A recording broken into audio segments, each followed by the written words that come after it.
Hello అండి, welcome to Monpa kitchen. ఇవాళ మనము దోశలోకి, ఇడ్లీలోకి, ఎందులోకైనా సరే, పడ్డులోకి, పూరీలోకి అన్నిటిలోకి చాలా బాగుంటుందండి. పచ్చి కొబ్బరి చట్నీ చేసుకుందాము.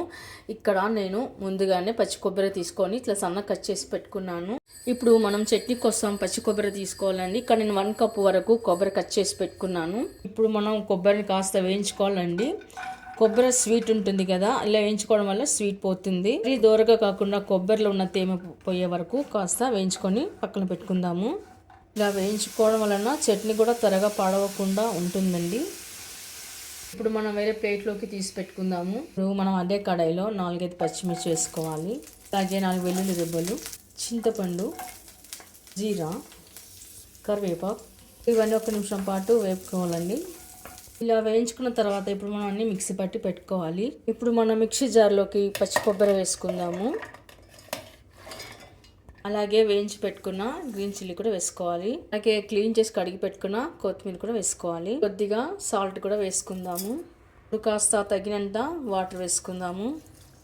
ఇలా కాస్త బరకగా తిరిగిన తర్వాత 2 స్పూన్స్లో పుట్నాల పొడి వేసుకోవాలి. దగ్గర పుట్నాలు ఉంటే అలానే డైరెక్ట్ వేసుకోండి. నేను ఇక్కడ పొడి చేసి వేసుకుంటున్నాను. మరి కాస్త వాటర్ వేసుకుందాము.